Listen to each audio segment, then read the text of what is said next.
Okay. There we go.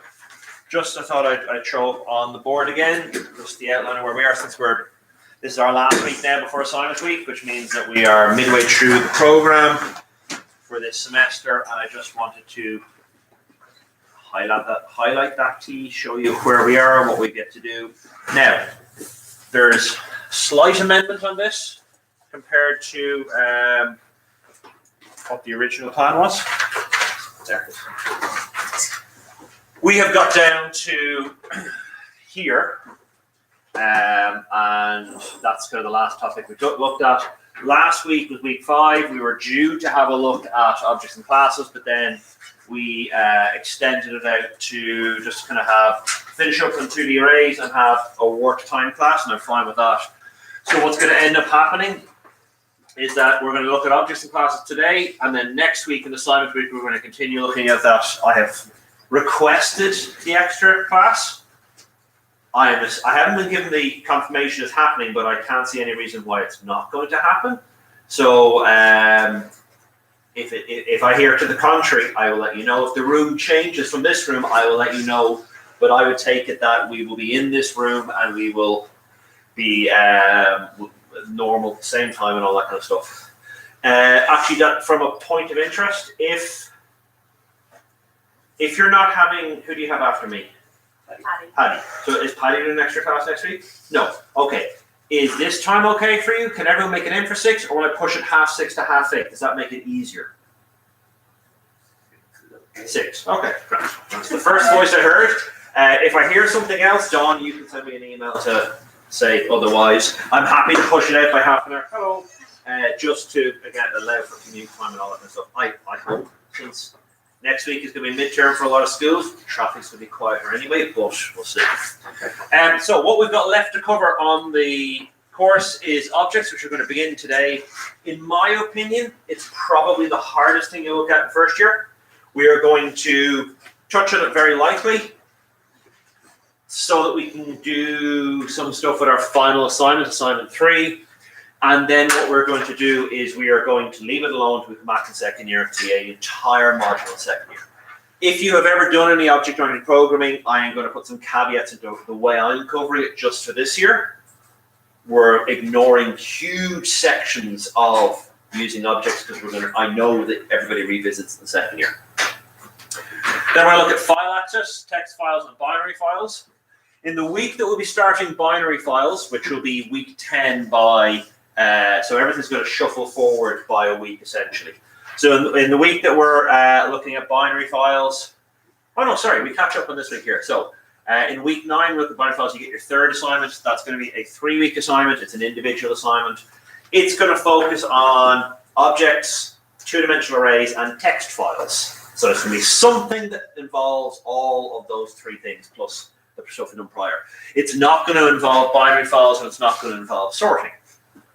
The week after I issue the test, we are going to, for us, what we're going to do is we're just going to have our class test here, and then we'll do our sorting algorithms. And more than likely then in week effectively 14, I will do the revision class then if it takes me 3 weeks to do sorting algorithms. Sorting algorithms, I have 3 weeks in for it, because usually the first algorithm takes a full week. And the second algorithm takes about half the class, and the third algorithm takes about half an hour. And it's only because you get comfortable, I know what's happening now, and so it's easier to pick up the subsequent ones once you get your head around the first one we'll look at. So we only have 3 topics as such to cover between now and the end of the year. They're bigger topics than what we've looked at, but they are still, it's only 3 unique sections we're going to look at. We only have 2 pieces of assessment left. I'm assuming that we handed in Sunday night. So assignment 3, which is going to be issued out in week 9. So that's next week. That's the week after. The week after you get your last assignment from me. If you take home assignment, it's worth 20%. And then in week 9, is it week 9? No, week 10. You're going to have your class test, which will only look at methods, arrays, objects, and text files. It won't look at binary files. It won't look at sorting, because obviously there needs to be a certain amount of time for absorption between what I covered. So if I've just covered binary files here, it's particularly unfair for me to test you on it immediately afterwards. Okay? And that class test will be the same format as your prior 3 questions to do too, but I'll talk more about that when we get closer. Okay, so that's where we are insofar as this course.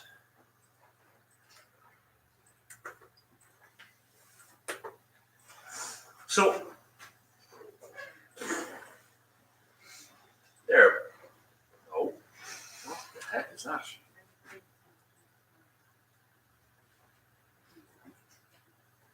Let's try that again.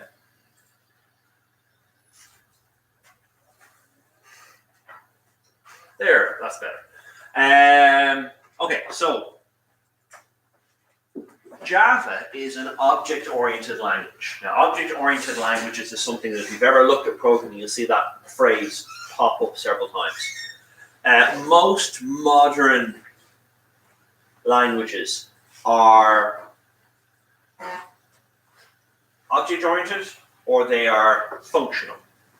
Okay, so you can have an object-oriented programming language, which means that you're going to create code and you're going to create ways of representing information in certain ways. And you can have a functional programming language, like let's say Scala or Haskell, where you will do similar actions but in a different way. They both can achieve the same thing, they just have different approaches to it. The programming we've been doing up until now is something called imperative programming, which essentially means open up code, start at line 1, carry out instructions until we hit line end. Usually, our programs are all in one file. Okay, so far I think for all the programs you would have done, they're all in one file. So from that point of view, this is a slight change. We had initially, before we broke for the, sorry, hang on one second. A little bit windy. Initially, before we broke for the new year, we looked at the idea of methods. And so methods allow us to take our large public static void main method and take sections of functionality and drag them out into their own little compartment. And when we need to use them, we just can call them from wherever we need them. And your last assignment, Zombie Dice, was a good example of this, where you have to split that up into methods. And one of the big reasons why you have to do that was you're working in a team. So you need to be able to kind of divide up the code and people work on their own little parts and test their own parts and know it's working before you incorporate it into the larger project. Objects is kind of a further extension of that, where we can not only take a representation of data and of some functionality out of the main method, but we can take it out of that file and put it into a completely separate Java file that we can then use inside our running program, our active program. So we have 2 words here. We have object and we have class. And they are different, but they are related. So a class is what we are going to start off by writing. A class is a way of defining a structure. It's like a blueprint, okay? If you're at the point in your life, especially in today's economy, if you're lucky enough to be at the point in your life where you're looking to buy somewhere to live, you hear these expressions like, "Oh, I bought that from the plans." Generally, what that means is that the house or the apartment isn't built yet. There might be a show house there, and they said, "Oh, well, your apartment is 2 floors up and on the left-hand side. So it looks like this show apartment, but the other way around, the windows on that side, whatever it might be." So the plans you're buying it from are the blueprints, the expected shape and structure of that building. And so you can see, well, I can see the bedroom's that big. It's 3 meters by 4 meters. It's got one door on the left-hand side. It's got a window on the right-hand side. The outlets are here. It leads into an ensuite bathroom there. I can see there's no corridor, but it leads straight into a sitting room. The sitting room has no division between the kitchen. And you can see the shape, or you can imagine the shape of it. So the blueprint is what the builder is going to use as they start building the houses. For profitability, for common sense from a building point of view, most housing estates, most apartment blocks are built off a blueprint where you might have somewhere between 1 to 3 variations of the exact same structure. So if you go to a housing estate where they're building, and it's terraced houses, so houses that are joined together, you have mid-terraced house, left, mid-terraced house, right. And the reason why you have left and right is if they have chimneys, The two chimney flues are joined together, so they're essentially mirror images of each other. Then you have end of terrace left and end of terrace right. End of terrace left and end of terrace right, which is when you get to the end of the line, and it's the semi-detached part of the row of houses, you can have it in the left specification or the right specification, and again, they're kind of mirror images of each other. And once the builder or the architect has created those 4 plans, so all the builder's going to do is, okay, we're going to start here. That's going to be an end right, mid left, mid right, mid left, mid right, mid left, mid right, mid left, mid right, end right. And so when they go to build it, they know what shape it should be. They know the structure that it should be. We know we need to have the chimney on this side. We need to have the window on this side. That's where the staircase is going to be, whatever it might be. That's a class for us. It's going to define the shape of what we're going to use. An object is when the builder takes that plan and actually builds a house. So it's an instance of that plan. We've taken the plan and we've made a thing from it. So that's what an object is. Okay, right, so I'm going to talk quickly about classes. We're talking about the existing classes we've already been using. And that's more just to kind of show you that this isn't, we're not reinventing the wheel.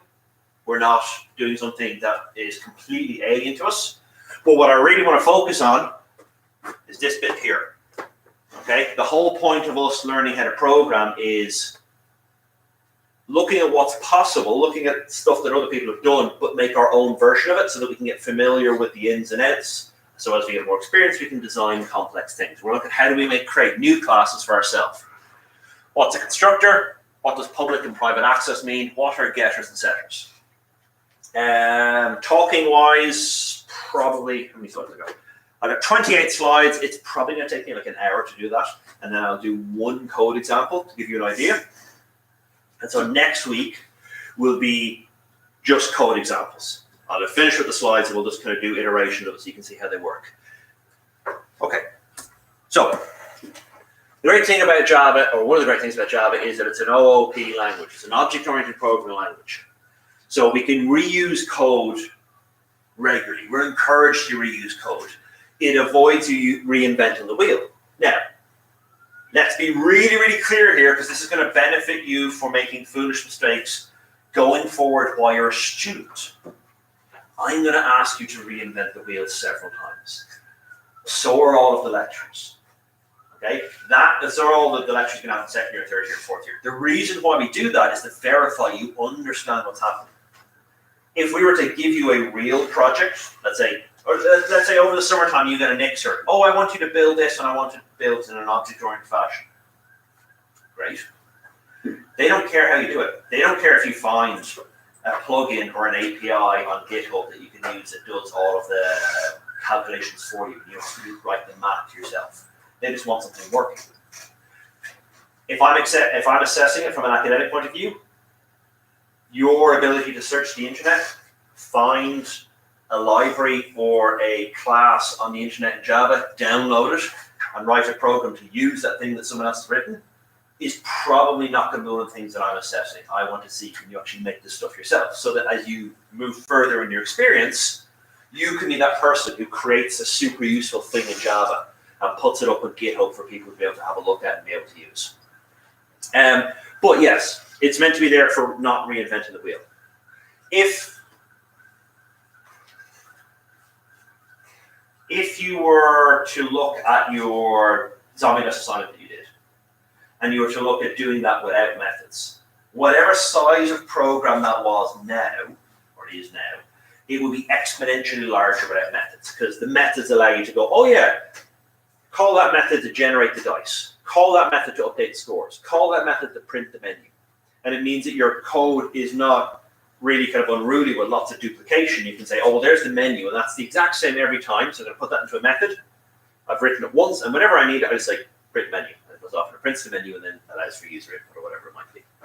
Same idea with classes. We're going to be able to create structures to represent things that we want to hold information on, and we are going to be able to reuse it. So I could create a person class, which will represent information about a person, their name, their age, their date of birth, their postal address, their email address, their phone number.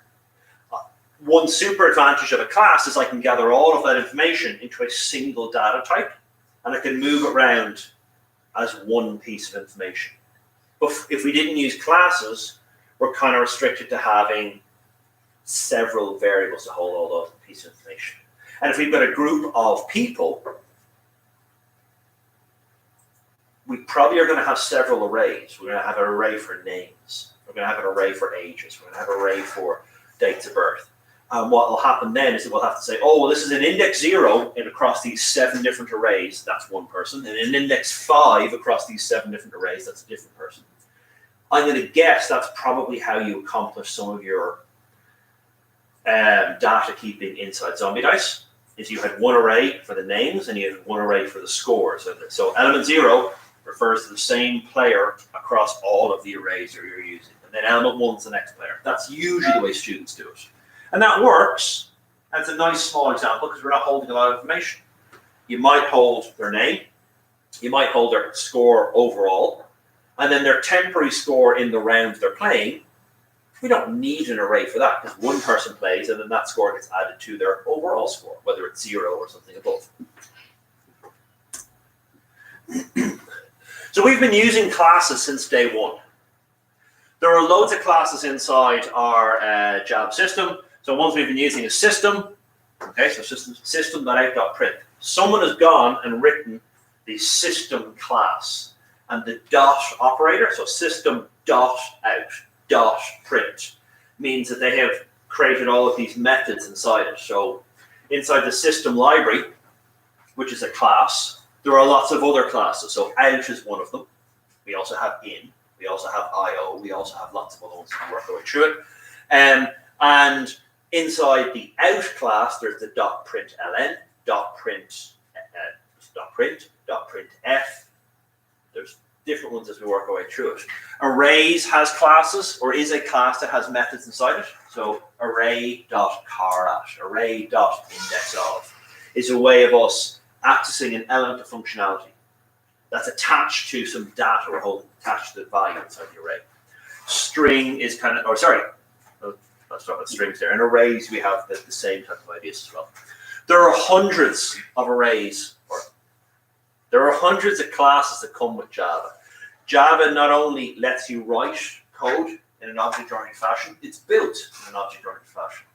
So if we were to go into Java and have a look, I'm not going to click on that link, but if we were to go into our Java installation file and have a look, you would see hundreds of Java files in there. Or you might find a jar file, which is a Java archive file. It's like a zip file purely for Java programs. If you were to open it up, you'd find hundreds of files in there. And that's just the ones that are built into the core system.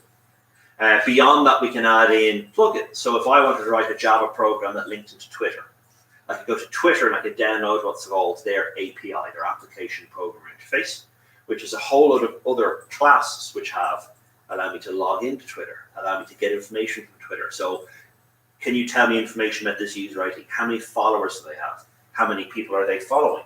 What was the last thing they retweeted? What was the last picture they posted? And I gather all this information in a Java program. I don't have to use whatever Twitter has used to build their system.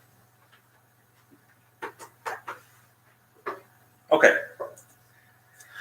So inside Java, there is a date class, which represents time and date. We haven't used it.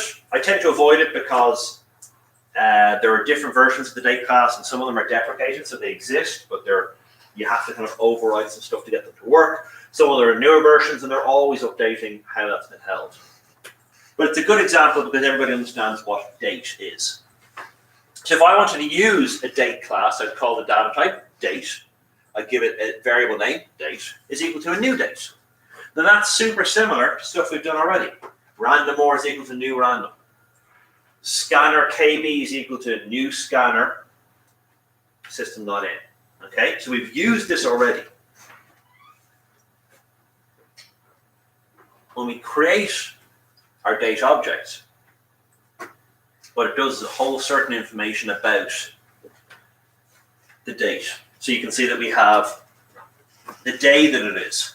We have the month, we can have the day or the date in the month, we can have the year, we can have the hour, we can have the minutes, we can have whether it's AM or PM. We can also have seconds. We can have the day of the week by number. We can have the month of the year by number. We can have a 4-digit year, a 2-digit year. It contains a load of information that most of it we don't ever use. And it packages all this information up into a little box. And when I call date with lowercase d, that's my variable name, that is a pointer that points to where all this information is held as one little kind of container, one little package. Very much like an array. If you think about the arrays that we create a 10-element integer array. So we have a box here with a collection of data. We have a variable name, my array, that doesn't actually refer directly to the data, but it refers to the location, the pointer in memory, where I can then go through and get the data. The big difference between an array and between a class is an array we're locked to the same data type. So it has to be all integers, or it has to be all strings, or it has to be all characters, or whatever it might be. In a class, we're not. We can define what information we want to hold in it, but we can only hold that information that we've defined. And the other huge advantage to us, an array can only hold data. So you can have the values there, but you can't do anything with it. So if I wanted to print an array, I have to go through each value one at a time and print them out. I can't just say, yeah, print that array, and there's something built in that goes off and does it for us. A class, we can also write methods that relate to the data we're holding. So you could have your date object, and from that you'd be able to, let's say, you could have print date, and it might give you it's Friday, the 16th of October. Or you could say, you could query then, is it morning, or AM or PM? And it will come back with a Boolean value of true if it's AM or false if it's PM, depending on the current time. So we're able to hold a lot of information there, and we're able to have methods to allow us to access that information in specific ways.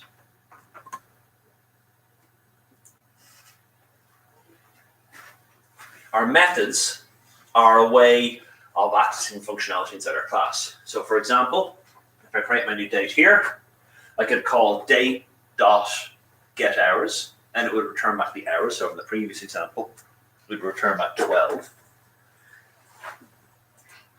And if I then called date.getMonth, and I'm expecting an integer back, it would return back 10 rather than the word October, because it's going to be the 10th month of the year.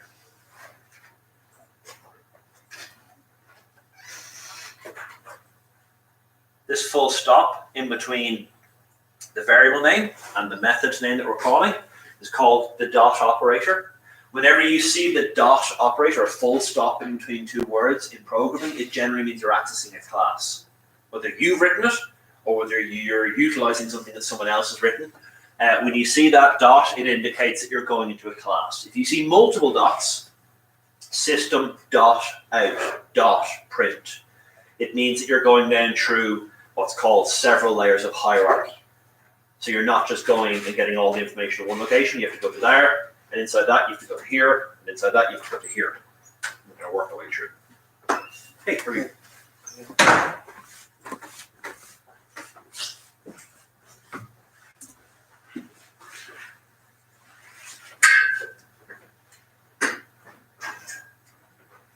So the reason why we have these methods inside of our objects or inside of our classes is so that we can get access to and perform calculations or manipulations or operations on the data that we're holding. If you've done programming before, and if you've done programming probably a long time ago before you did something like C, you would have had a data structure called a struct. STRUCT.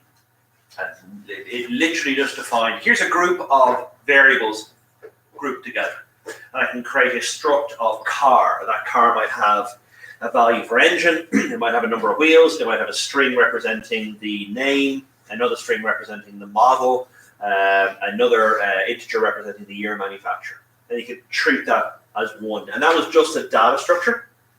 When we deal with a class, we can have all of that values, all those values held together, But then we can also add in methods, if we wish, into that to allow us to get the month or get the hours or get specific values in there rather than returning back everything. Or it allows us to, let's say, calculate the number of days between the value inside here and the date we sent in. I know I do it when I'm given a deadline. I have to try to do a bit of work division. I Googled usually how many days between, and I find the website where you can put in one date, another date, and it just tells you how many days are in between it rather than counting down through the calendar. But we could write a function to do that, where we have a date object and we send in another date object and say, well, okay, there's this many days in between it. That's not explicitly told between the values that I've held here, but I can calculate it. Okay? If you remember the difference between comparing equality in integers, where we just have the two equal signs, so is x equals y? If they're just integers, that's fine.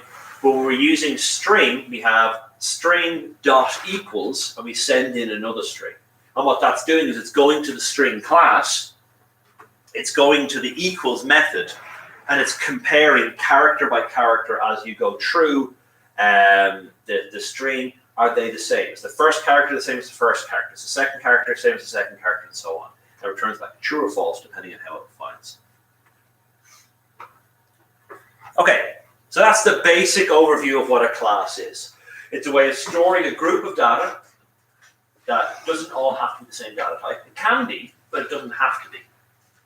And it's a way of including some methods to allow us to do functionality calculations on that group of data specifically. What functions they're going to be depends on what the class is and what it does.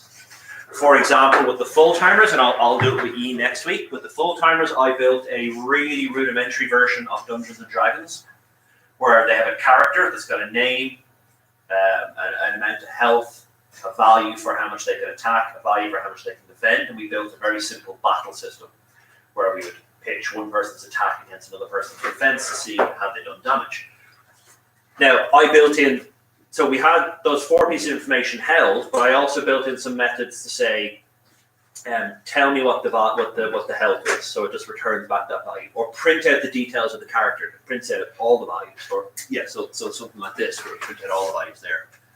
And we can make that more expansive as we build the complexity of our game or of our project as we work through it. Okay, so what I really want to do is I want you to get making your own classes. It's going to be an inherent part of your programming life once you finish first year, that your programs are going to involve objects, and you're going to have to utilize those objects. And sometimes you'll write them yourself. So, for example, in the first semester of second year, you take a module called Object-Oriented Development. And the whole module is about how to write objects, how to use objects, and how to kind of, they're in object-oriented development, there are basically 3 pillars of how it's done. The first one's called encapsulation. We're doing about half of that this year. Just to, that's it. We're doing the easiest part now. We're leaving the more complicated part for next year. There is inheritance. So I am a student, okay? But I'm also a person. So a person has a name, has an age, has a date of birth. The student has a name, an age, date of birth, and a student number. Does that make sense? So I don't need to reinvent the wheel. I can say, give me all of the attributes of a person and add this one onto it. So that's the idea of inheritance. If you did biology in school, you remember the chart you would have seen where you've got vertebrates and invertebrates, and then below that you've got mammals, non-mammals. And so it breaks down that kind of the family tree of where we've all come from a genealogy point of view, that you can see the relationship between humans, between monkeys, between other mammals, and kind of how the traits that we all share and the traits that we don't share with something like non-mammal life, like lizards, where there's kind of the cold blood and that type of idea. And then the last one, something called polymorphism, which is even more complicated. So we're just going to say the word and we're going to leave it alone. We'll look at that next year. So for creating a new class, we need to think about what we want. So a class is going to contain class methods and instant fields. So it's going to contain methods, and this is just a fancy expression for variables, the data you want to hold in that class. The methods are going to specify the functionality, what can we do on the values inside that class, and the instance fields are going to specify the state. It's the values inside. So if I have a student object, which is what I'm going to create in code today, I'm going to create an archetype, a class, a blueprint of it, which will have a name, which will have an age, which will have a student number, which will have an email address. But then when I make an actual student, they will have a specific name. They'll have a specific age, they'll have a specific email address, they'll have a specific student number. If I create a second student, they will have differing data. It won't be identical. Okay? And so that's where we're looking there. So the instance fields are the variables that we're going to hold information on, and they're going to differ from object to object. Okay. So here's what we're going to look at. We're going to create a student information class. It's going to have two methods. One is going to be called student information, and note that it is going to be spelt the same as our class, so capital S and capital I, even though most of our methods have lowercase first letters. And this is going to be a method, the same name as the class, and this is known as a constructor. I'm going to come back to this in a minute. And then we're going to have another method here called print information or print info. And you can guess what this does. It just prints the values out of the screen. And we're going to have three private instant fields: name, an ID number, and an address. So our methods are public, and our variables are going to be private. And I'm going to explain all of these before we actually look at the code.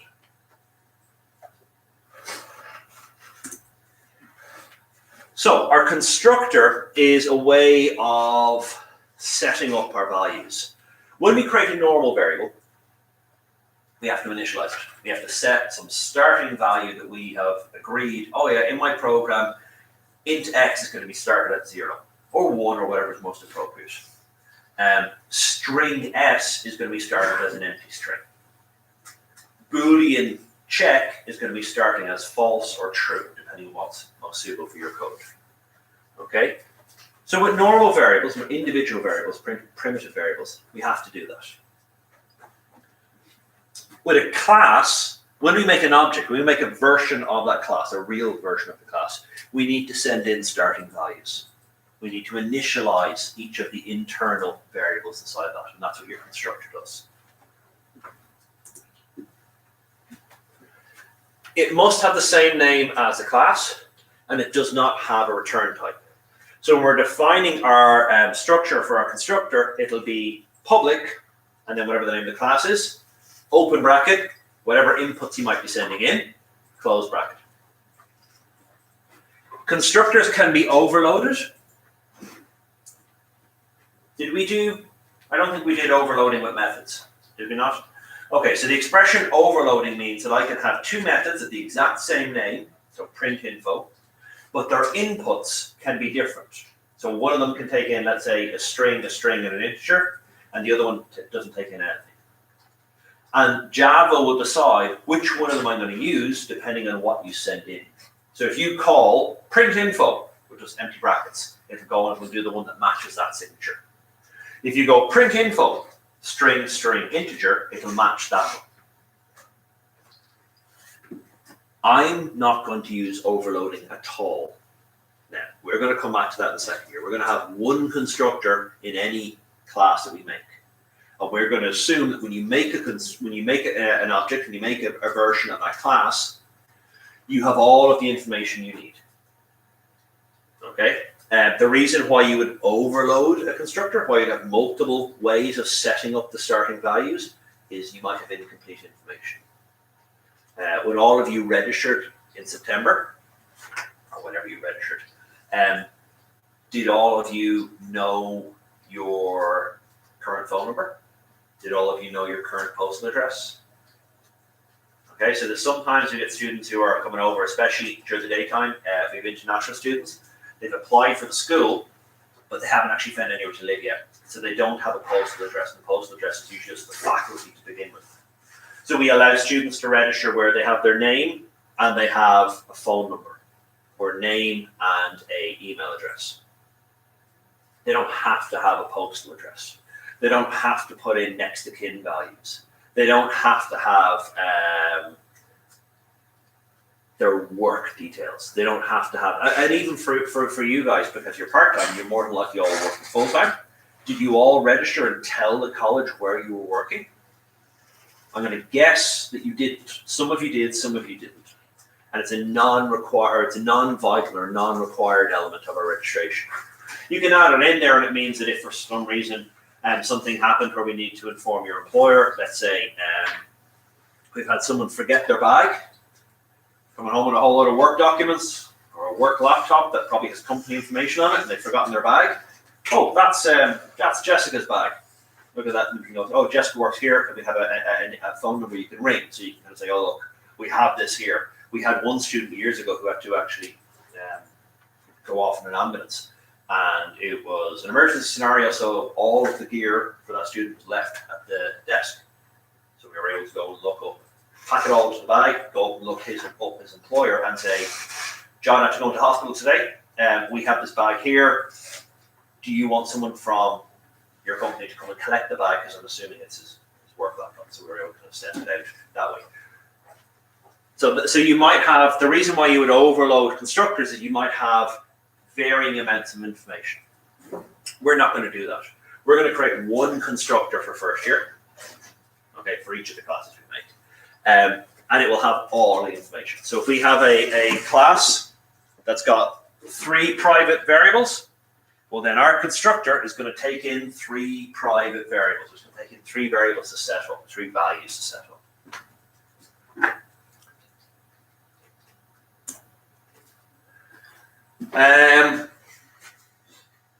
Okay. So yeah, right. We can kind of quickly ignore this. Yeah, we'll skip over that one because that's not going to be too relevant for us. Skip over that one as well. Okay, back to this example here. Okay, so we're going to have our method, which is going to be a constructor. It's going to be called student info. It's going to take in a string for the name. It's going to take in an integer for the ID number. It's going to take in a string for the address. And we'll be able to assign that to each of the values. The next thing that we need to look at is the difference between public and private. And it kind of follows along with what you would expect it to from your understanding of English. A public method is accessible by anybody. Okay, so any other section of that class, of that specific Java file, studentinformation.java, or any program that's using student information can access that method. System.out.print, it's a public method, everybody can get access to that. A private variable is only accessed by this specific file, that specific class. Once we go outside the curly braces of that class, nobody has access to it. It's essentially invisible. And we do this for something called data integrity. If you think about whenever you've wanted to, let's say, change details on a web form, you would have to log in and you would have to go through a specific page on that website to change your email address or change your username or change whatever it might be, change your password. And the reason why they do that is they don't want you to be able to reach directly into their database and start mucking around with information. So it's an approved, we're saying, well, this information is private. We will allow you a pathway to access that information, but this information is private. And so what we're going to have to do is we can set these values up as private. Student information, because it's inside the same class, we'll be able to access them. So we'll be able to use student information to set up these values here. Print information, we'll be able to access them because it's inside this class. But if any other program, if any other piece of code wants to access these variables, not through student information or not through print information, we would need to provide an alternate for that, a way around that. And that's the last thing that we're going to look at. So the code for what we have looked like this. And I've written it in the order that I did the slide. Normally I put the variables at the top. So we have private string name, private int ID number, and private string address. These variables here only are visible in between the curly brackets of our class. Okay, so they're visible for this method here, and they're visible for this method here. If I had some more code below this here, they would not be accessible. They'd be locked out. I'm assuming for any of you who have ever, I don't know whether it's because I'm Irish and because Irish people's attitude to socializing, that I always go to the bouncer at a nightclub for my idea of public versus private. But when you go to the cinema, you can't just walk in. You have to have an approved pathway in there. So it means you have to go up to the counter, you have to say, I want to go to this film, they check if the seat available, you pay the money, and they give you a token, a ticket, to be able to get past the bouncer of the cinema. This is the same idea. These are the screens inside the cinema here. I can't get into them directly, so I need to go through one of the approved pathways to be able to get in there. And when I go through that, it'll allow me temporary access in there. So when I call print information, it'll give me the information there. I don't get to alter this information, I only get to view it. The cinema analog, if you buy a ticket to the cinema, it entitles you to view the film you're watching at the time you're watching it until that film has finished. It does not entitle you to go up to the projection room and take whatever media they use nowadays to hold the film. It doesn't entitle you to record it. It doesn't entitle you to take the seat out of the screen as you're going home and take it with you. You are allowed specific access for viewing, so you can see this information here.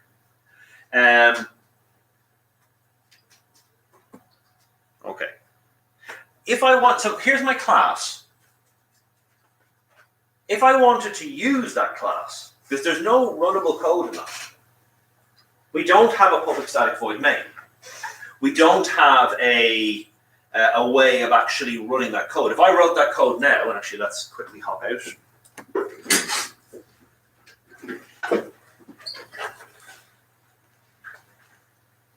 There's that code there. Right here.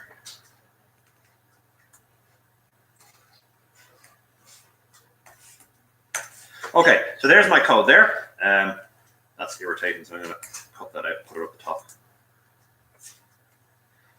I'm also going to indent it properly. Okay. And fix my brackets.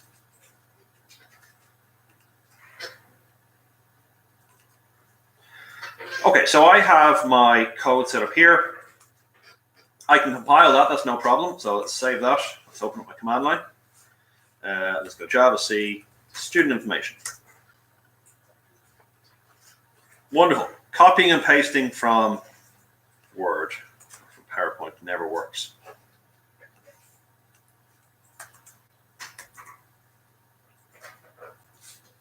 Okay, no, 8 errors, so let's see how many we get now. Okay, so that compiled, okay. If I were to try and run that value now, so student info, I get my .class file, so it has built a Java program for me. The problem I get now is main method not found in class student information. Please define main method as, and it tells you our usual public static void main string args, or throw it into a JavaFX application. Now we're not doing JavaFX, that's the way of visualizing your code, so give it some sort of user interface. But we do use public static void main, and I haven't got it there. So what I need to do is I basically need to create a separate program for testing this. Remember that our class, this code here, is my blueprint. Okay? When someone shows you the blueprint for your house, that's not actually your house. It's a representation of the shape and structure your house will be. We all seen Zoolander? At the very end of it, is this a school for ants? Okay, that's the same analog we're using here. This is not actually a student. This is a way of representing the data we need to hold on a student. There's no data in there. There are no values at all inside that program. No user input. There's no values for the strings or for the integers. There's no way of running that code. So what I'm going to do is I'm going to create a separate file to make an instance, to actually make a version of that student and put data inside it. So the way I would do that, save that there, code here, it's actually in the next slide.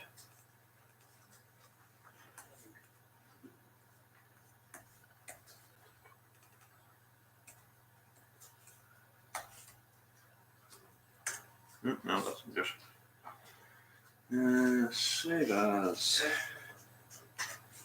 Last day in there. There, much better. Okay, let's fix this again.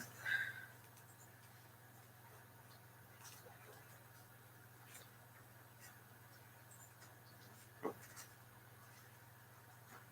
Sorry.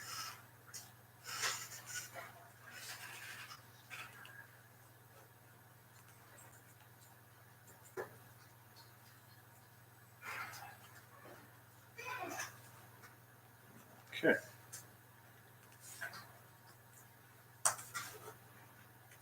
Again, since I'm copying and pasting from PowerPoint, the quotation marks are going to cause a problem.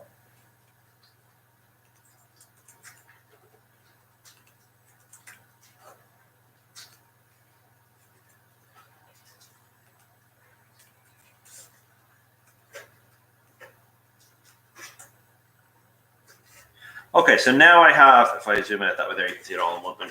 I have two students made. I have student information 1 and student information 2. These are going to be new students. So again, very much like your blueprint. I take my blueprint, I realize that's not my house, that's fine, but I build an instance of it. When I go to build the next instance of it, it's a new house, which means I can't rebuild in the current location. I can't overwrite that area of memory.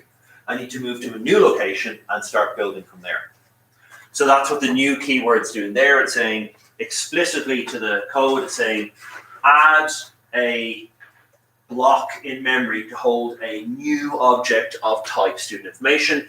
And I'm sending in the 3 pieces of information I need: their name, the student number, and an address. And I'm going to do that twice.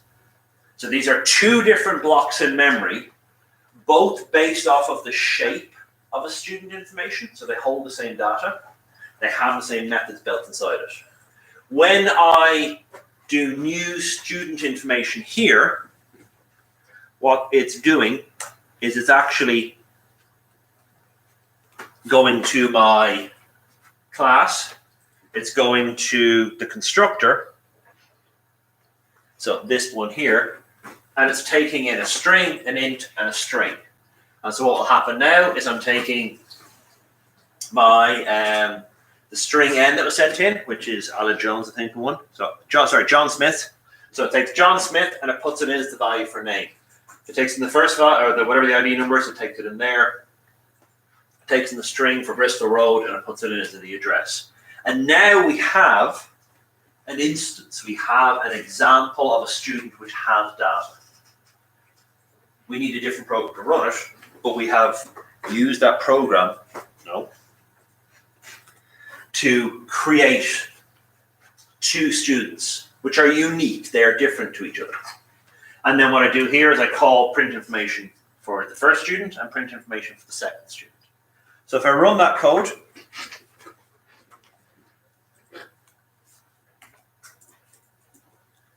what do I call it?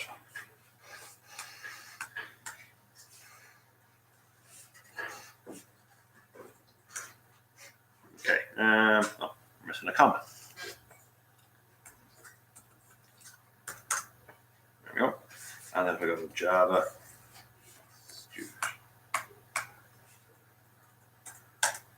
it prints out the values that I had held inside that. Okay? Does that make sense so far?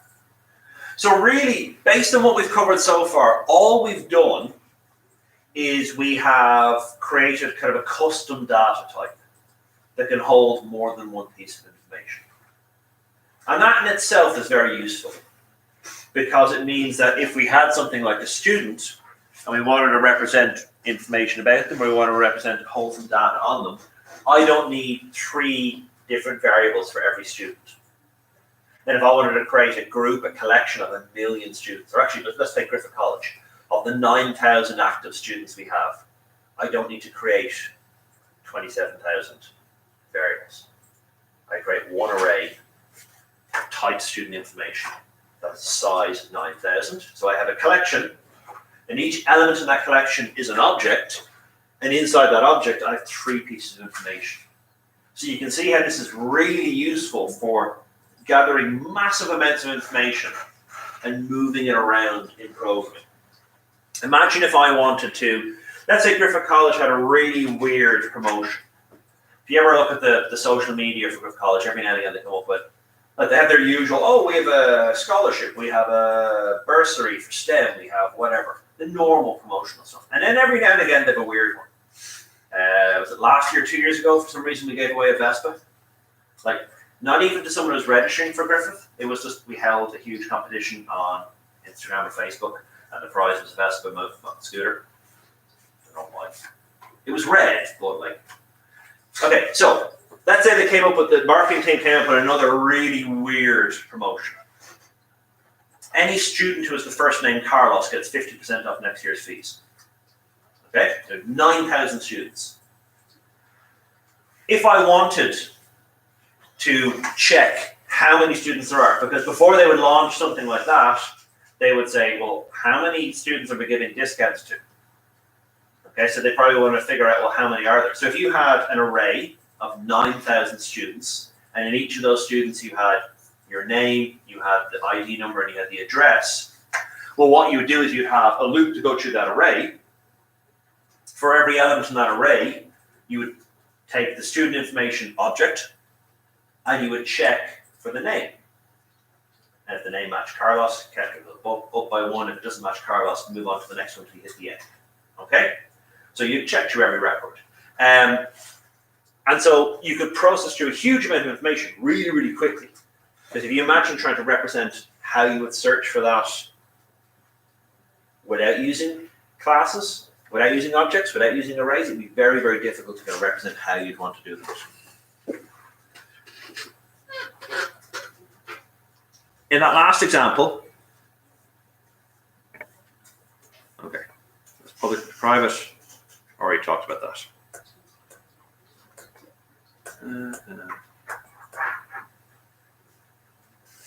Okay, right. So in that last example, I talked about what if I wanted to get everybody's name in Griffith College, all active students, and count how many of them have the first name Carlos. Based on the code that I've written, I don't have a way of doing that. I don't have a public method that tells me the first name. I print information, but if I print information, it means I need to print out the details of 9,000 students on the screen, and then one by one, with a pen and paper, there's another one, there's another one, there's another one. Okay? Remember what I said at the very start of first year? If you're doing the computer's work for you, or if you're doing the work of the computer for it, you're programming wrong. That counting through and saying, that's one Carlos, that's another Carlos, that's ideally suited to computational tasks, because it's really repetitive, and it's a really simple definition of what you're looking for. But I'm restricted here. Because all of our variables have the private keyword, I don't have a way of getting that information directly. And none of my public methods allow me to get that.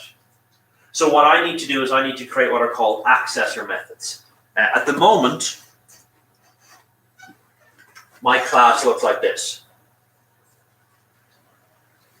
I have my private variables on the bottom, and they are only accessed by these 2 methods here. Because I haven't written anything else, nothing else. There's zero other way of getting into these methods or these values here except for using those 2 methods. Constructor, you generally only use once when you first set up the variable. And print information is read only. So if I've made a typo, I've spelled the name wrong, I've changed my postal address, I've moved house, I have no way of altering that information. So either I have duplicates in my database, I now have to go in and create a new student record, I get a brand new student number, and we have to write some really messy code to link to them together, or I need a way of editing these attributes somehow, okay? And the way we get around that is something called access modifiers. So we have public and private keys, or public and private fields, and that's going to compartmentalize our code. It's something called encapsulation. We're going to look at encapsulation from the very simplest way. All your variables are private, all your methods are public. We're going to revisit this in second year and update the content. Okay. So what we're going to do is we're going to create what are called getter and setter methods, or accessor methods. You can kind of guess from getter and setter what they do. For each of the variables, for each of the attributes, we're going to create, so we've got name here. So we're going to create a method called getName, and it returns back the value of that variable. Get ID number, get address. And then we're going to have corresponding methods called setName, set ID number, and set address. Now, it's fair to say, so here's an example. Here's a point. I have my constructor where I send in X and Y. I have my two variables, X position and Y position. And now I have a get Y, or get X and a get Y. And you can see here all I do is I return back the respective variable. If I wanted to write a set method for each of them, I would have public void set X, and I'd send in the value I wanted to assign. Now the usual question is, go to this example here. There's a better example. So the usual question is when you see that, or when I ask, oh, give me the value of X, I immediately return it. Oh, let me change the value of Y, and I immediately change it. Why would I bother doing this? That's like, for every one variable I have, that's 2 extra methods I have to write. That's an absolute waste of time. Why would I do that? Well, these are really simple examples. But think about allowing information into your system. You've all done the systems analysis module, okay? So you've looked at things like data flow diagrams, how information gets into your system, where does it go, what happens to it, where is it stored, and how does that information leave the system? We want to be picky about what information comes into our system. Okay? We want to be picky for several reasons. We want to be picky because storage costs money, whether it's physical storage on your machine, whether it's cloud storage, whether you're paying for Dropbox or OneDrive. If you have a finite amount of storage, you only want to hold the absolute necessary pieces of information. So when you're setting the value, someone's sending in a value, you can have something as simple as that. Take the Y value they sent in and immediately set it to the value of Y cost. But we could have extra code in there. Code to make sure that our data is in the format we wanted it. Is it all uppercase? Is it all lowercase? Is it capital? So if we're sending in a, sometimes you'll see on web forms when you enter in your email address, and you click and your password for whatever it is, and you click submit, a fraction of a second before the page changes to the logged in page, you see the email address go to all capitals or all down to lowercase. If some people still write their email, like if your email is owen.carroll@griffith.ie, it's capital E, owen.capital-C capital G. I don't know why people do that. It makes no difference in the email address, but I've often seen on web pages where someone will write it that way, and you'll see it for a fraction of a second flip down to lowercase or flip up to uppercase. They're all the characters. And the reason for that is to make sure that it's easier for comparison. If I want to check that the email address exists, and if the email address exists, it matches the password I've entered in, matches the password I have file. By changing the email address all to one case, it matches what everything else is in the database, which means that it's easier for me to check. So I could have written some validation code inside here. If I don't want to use the built-in date function inside Java, but I want to accept in a string as my date, and then I want to process it the way I want it. So I'm allowing international people to enter in their dates. So we have the European way of entering in dates, which is going to be day, month, year. We have the American way of entering in dates, month, day, year. With the Japanese way of entering in dates, year, month, day. Okay, so I could write a piece of code that would accept in dates in any format, and then shuffle around the values to make sure that in my database all the dates are stored the exact same way. So these are really simple examples, partially to fit them on one slide, partially to get your head around them. But there's no reason why we're restricted just to this. Okay? We can add in extra code before we actually change the value of one of our variables. We can add in validation, we can add in formatting, we can add in curation or cleanup code or modifiers, just to make sure that everything that we're storing is exactly as we want, to reduce the amount of clutter, to reduce the amount of redundant or useless information we have inside our system. But this get X and get Y and set Y and set X is vital for accessing our internal private variables. All of these are public, and they allow us to access the private variables. Okay.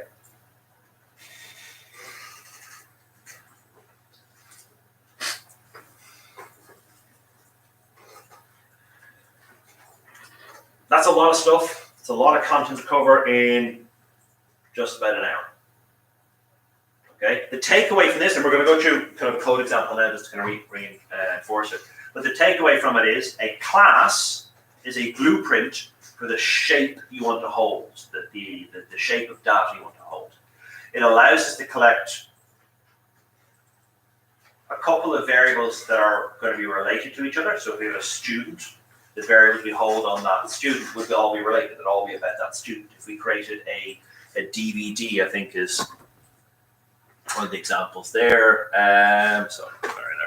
So we have a DVD. So all the data we hold, the title, the director, the year, the rating, that's all related to that DVD we're talking about. So a class allows us to collect multiple pieces of information and hold them as one unit. It also allows us to put in some functionality there if we need it. Sometimes we don't. Sometimes, and for you guys, all our method or all our classes will hold is the variables, a constructor, and getters and setters, and nothing else. And that's absolutely fine for first year.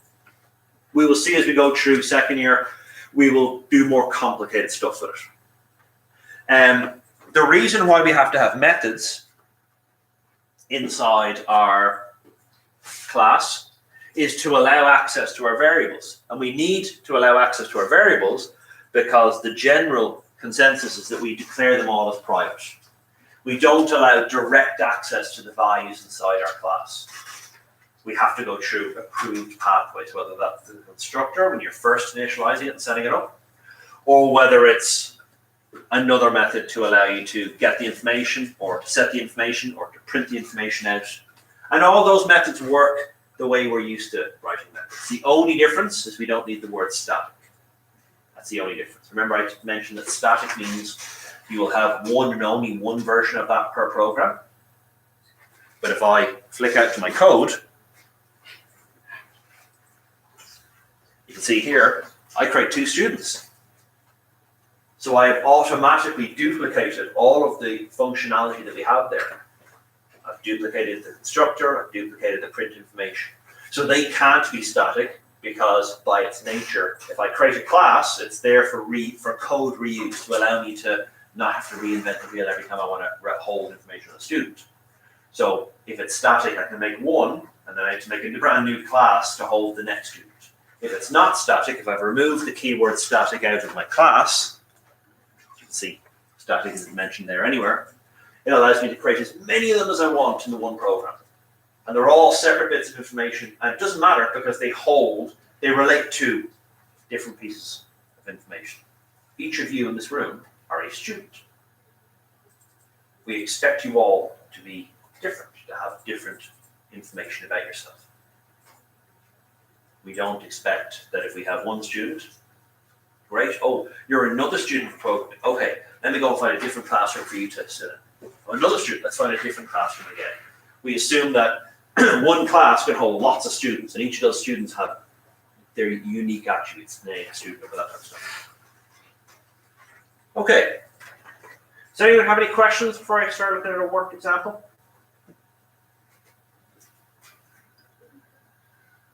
Okay. If in your research, revision, just general reading about programming, you come across content like inheritance, composition, or encapsulation integrity, you could ignore all of that until next year. We won't be touching it in first year. In second year, it's kind of how we're going to get comfortable with object-oriented development and how we're going to get to the point where we're able to use it correctly. For first year, it's a very, very brief introduction to say, well, hey, I want to hold this information as a group. Okay, so let's take this example first and let's edit it a little bit. So I've got my private attributes up here. I've got my constructor here, and I've got my display or my print information here. What I'm going to add in is I'm going to add in a getter and a setter for each of these attributes. So here, I'm going to say public string get name. I'm going to return the name.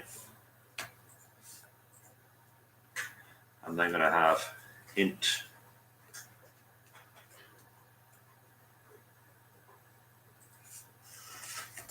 ID number, and here return the ID number, and then I'll have string again for address. And I'd return the address. Okay, so these are my getter methods.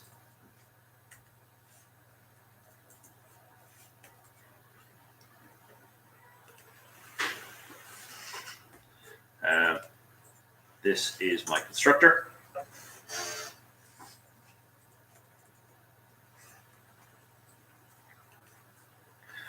And then I need to create my setter methods. Again, they're accessor methods is the correct collective name for them, but if you call them getters and setters, it makes it really clear what they do. Part of programming is having sensible naming. The more sensible the name of your methods are, the more sensible the name of your variables are, the easier it is for other programmers to look at it and go, oh, I know what's happening here. It's the same reason why we call these get and set. So here we have public void set name, and here we're going to send in a string s, and that's going to be that name is equal to n. So we're going to take whatever value has been sent in, well then that gets assigned to be the new value for the name variable.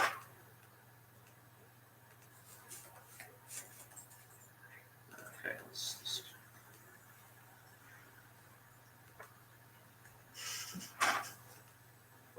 so here I can have set ID number.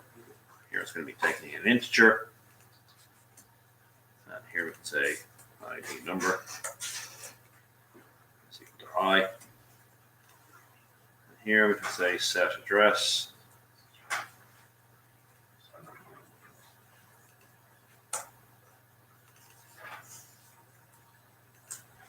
Okay, so now I've updated my class with my setter and getter method. So from my point of view, as a first year class, this class, not you class, this is complete. I have my variables up at the top and they're all declared as private. I have my constructor, which sends in all the information I need, and I assign them to my private variables. I have a print information there or a display method, that's fine, it's great. That means that I can print out the values that are inside that. And I have getter methods and setter methods for each of the attributes that I have. So if I were to ask you to create a class to represent whatever, an employee, a student, a DVD, a game character, anything really. That's what I'm looking for. That's all I'm looking for there. Okay? So that's the structure I'm looking for. You work out sensible variable for your attributes. Name should probably be a string. It shouldn't be an integer. Something like if it was a game character, health might be an integer. If it was a student, you'd have something like an E number or an address, and you put in your sensible variables there. Your constructor is just assigning the initial starting values, and for first year, you can assume you have all of your values up front. You don't have incomplete information anywhere. And then your getter and setter methods are just either taking in the correct data type and assigning it. So if you have a look here, set name, string n coming in, n equal to name. Go back up to the constructor, string n equal to name.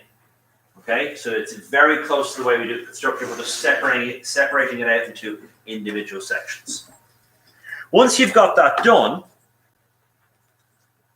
you can then do more information with this. So what I have here is I have two students, John Smith and Alan Jones, and I've printed out their information. So I know that these have been created successfully because I'm able to run these methods here. But then what I could do is I could say,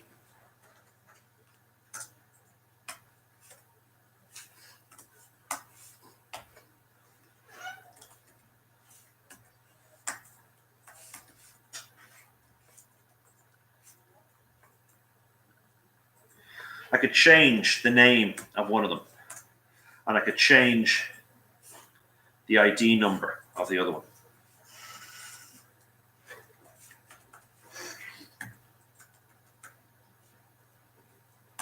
And then I could take my print values again.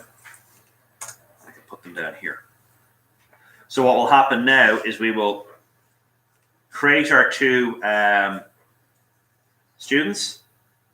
We'll put their values in, we'll print out the starting information, we'll alter their information, and then we'll print out their values again.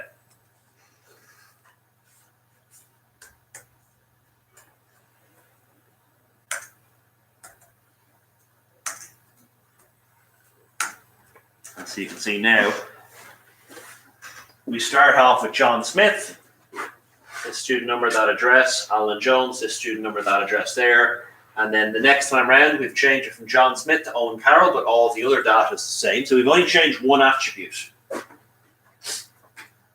And Alan Jones is left the same, but we've changed the student number to 111111 and left the address the same. So the getter and the setter methods are nice because it allows us to create or to access single pieces of information. I could go back in here, and I could say,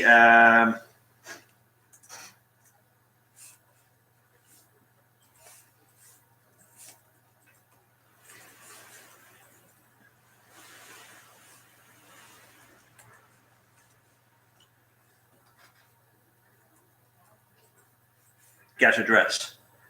Okay, so, oh, there we are.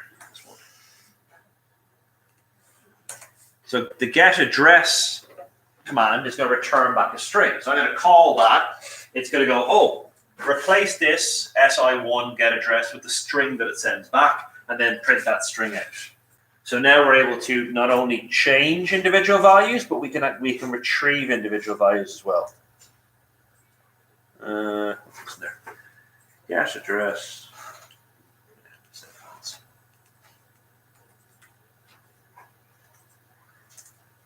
You can see now that the last outputs we have there are just the addresses from it. So we're able to, if you look at what we've been able to do, we can create our class, which is a way of creating a unit or a container to hold multiple pieces of information. That is the number one reason why in first year we would want to use a class or an object, containing multiple pieces of information as one container. We're able to set them up with some starting values. We're able to edit those values if we realize they need to be updated or if they're wrong or whatever it might be. And we can retrieve specific values. We don't have to retrieve the whole thing at once. Does that make sense?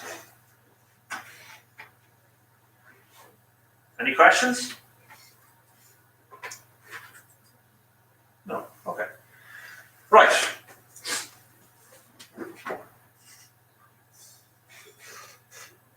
So what I'm going to do is I'm going to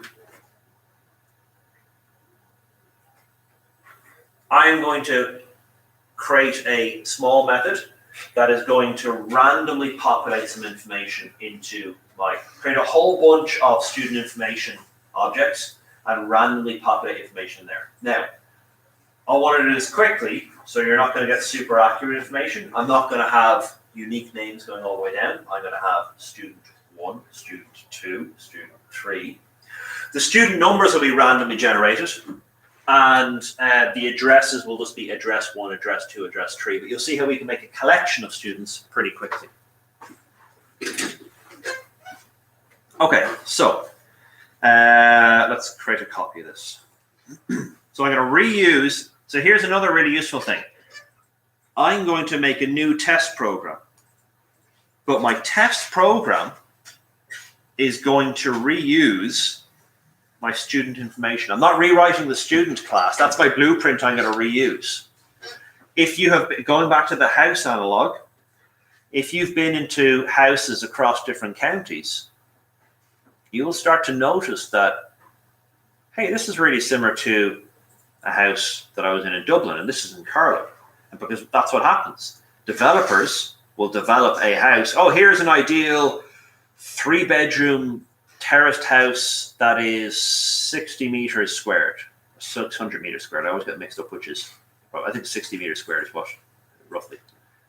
Why would they make a brand new blueprint just because it's not in Dublin, because it's in Carlow, or because it's in Limerick, or because it's wherever it might be? If that's the specification that they need for that housing estate, they will reuse that plan over and over and over again. So we're doing the same thing. We've built our plan here. For me, that's perfect. I don't need to edit any of that information. But what I'm going to do inside my student class here is I'm going to delete off a load of this stuff here. Okay, so student information. Let's create an array of students. So we all remember that's how we create an array, just by our square brackets. Let's call this class. No, we can't call it class. Class of students. There, okay? So we're going to represent a class here. That's going to be a new student information, and we're going to put 30 students in that class. So we're going to take, if one student information object holds information on one student, I'm going to create 30 students. Now I need to go through and I need to set them all. So here's what I'm going to do for that. I'm going to create a loop here. So for int I is equal to 0, I is less than class of students dot length I plus plus. Normal loop to go from the start to the end of an array. Inside here, I'm going to say that class of students I, so for that location there, is equal to a new student information. I'm going to send in all of my required information. So the first thing I'm going to send in is going to be their name. And like I said, it's not going to be imaginative. So this is going to be student name. And I'm going to concatenate on whatever the value of I is. So no, student name 0, student name 1, student name 2, so I can tell the difference between the two of them. We're going to put in their student number. I can't think of it. Well, let's properly randomize this so we can do something interesting with it. So java.util.asterisk. So here. Random or is equal to new random. Okay, so their student number is going to be or.next int, and what I want to do is I want to create a 4-digit student number. Now, I'm not going to be super picky about this, so if I get duplicates, I don't really care. I just want to make sure that it's got 4 digits in it. So I'm going to look to be going from 10,000 up to 9,999. Is that right? No. 99,999.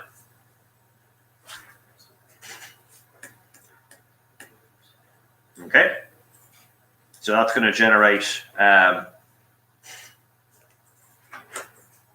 we are, 4 digits. I'm going to plus 1,000 onto it. Okay, so it'll create me random numbers between 1,000 up to 9,999.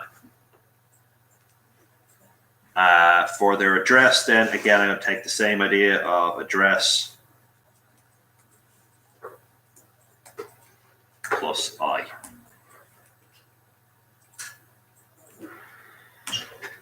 Okay, so what that block of code there is going to do is it's going to create an array of 30 students. It's going to loop through each of those students, and it's going to initialize the values going through here from student name 0 up to student name 29, so all the indices of my array. I'm going to randomly generate 4-digit student numbers here, and I am going to put address 0, address 1, address 2. If I had more time, I could have a list of names and randomly select from that list of what I want to do. I could have a list of addresses and do the same thing, but this is fine for our example. If I want to print that out, take the same loop. And what I would do is I would say,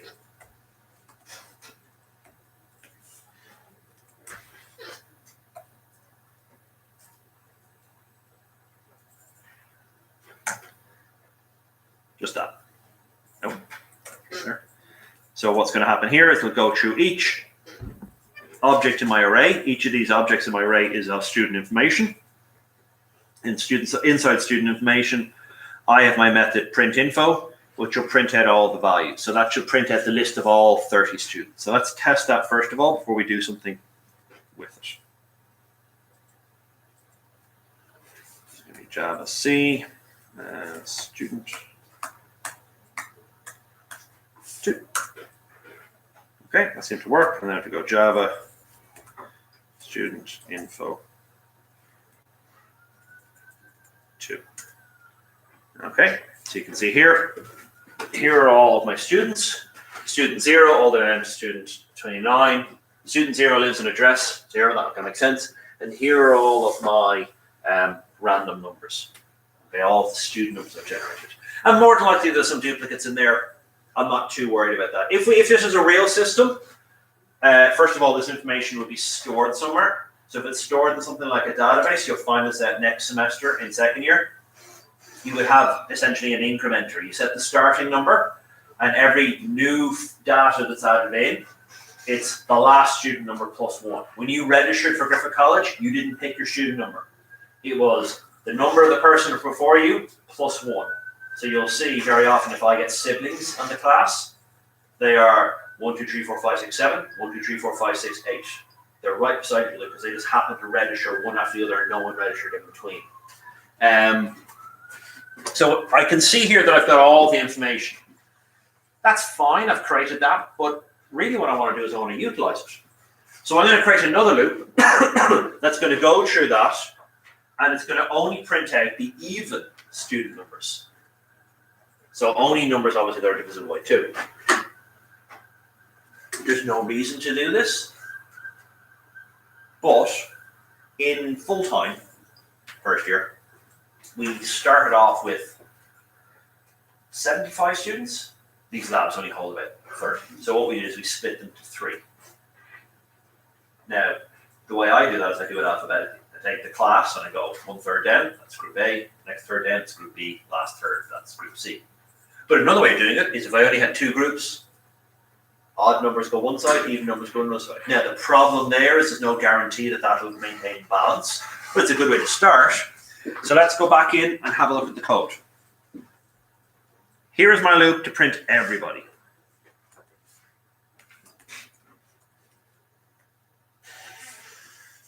I'm just going to block and comment that out for a moment. Let's create another loop here that only prints even student numbers.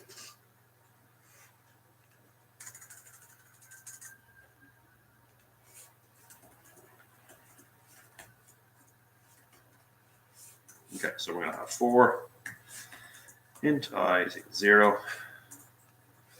I is less than students.length.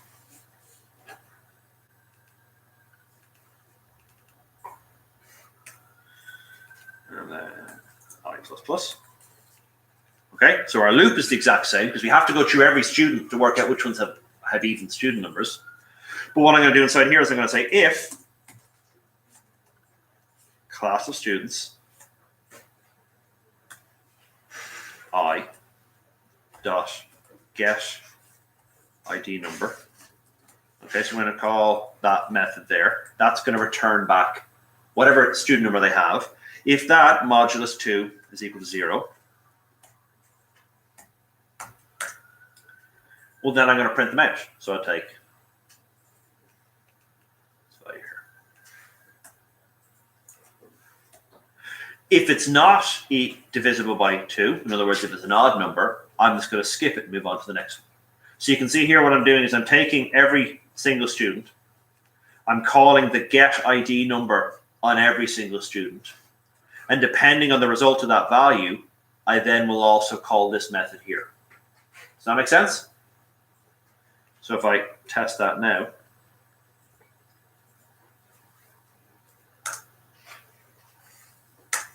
you can see now that I don't have all of my students. I have a much smaller bunch. I still have down to 29 students in my class, but I only have here 3, 6, 9, 12, 15, 116.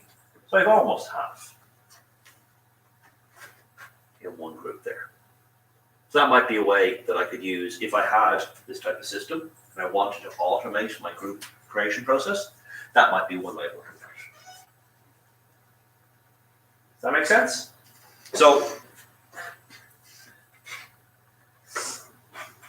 if we're looking at the code here and comparing it to what we've done before, because I think that's probably the best way to get your head around classes and objects.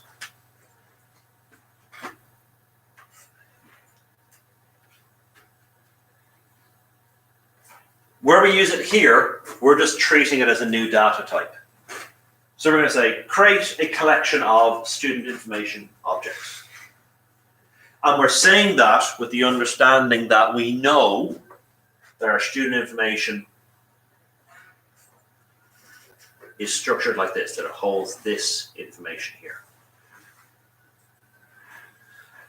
The next part here on line 7 is our loop. Well, class of students is just an array. We know how to create an array that goes through the loop, that's fine.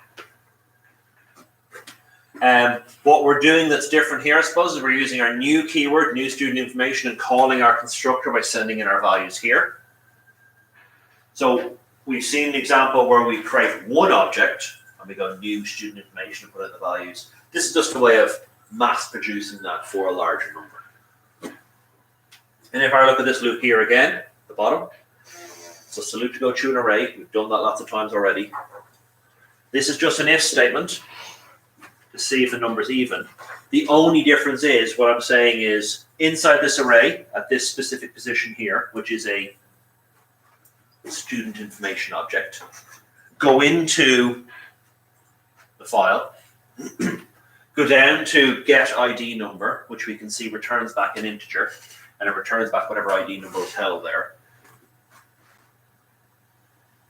And then it's going to go, okay, whatever that number was, slap that in, divide it by 2 if the remainder is equal to 0. Great. Call this other method, which is just going to print to the screen.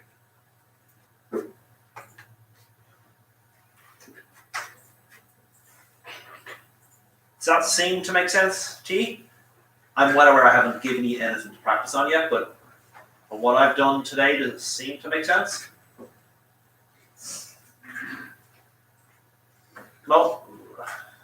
No one's shaking their head wildly. Most of you are stunned silence or you're nodding. That's not too bad. Okay, I'm going to leave it there for today. When we come back next week, what we're going to do is we're going to build a piece of code, and we're going to do it where I'm going to set you the initial task, and I'm actually going to give you the first part of it up on Moodle this evening, so you can have a week to have a look at it and come in with it prepped. It's not going to be big. I'm going to upload this code to the OneDrive, so if you take the student information and adapt it, should fit you exactly. And then what we're going to do is we're going to essentially build a test program that starts off really simple like this, print everybody out. And then we're going to make things slightly more complicated, slightly more complicated, slightly more complicated. But all we're doing is we're taking the structure, the class that we've made, where we know that we've got 3 or 4 pieces of information held in there, and we're just calling the required bits of information as we work our way through. Is that okay? Before we finish up, does anyone have any questions? Everyone's happy enough? My goal is to get all of the outstanding assessment corrected by the end of next week. So that should mean you should have your zombie, well, you haven't submitted yet, but when you submit your zombie dice assignments, you'll have them submitted.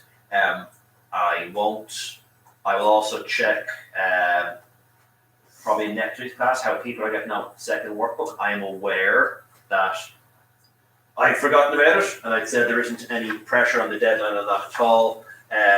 But there is a lull of a week or two in between this Sunday when you submit your zombie dice and when you're going to get the next piece of assessment.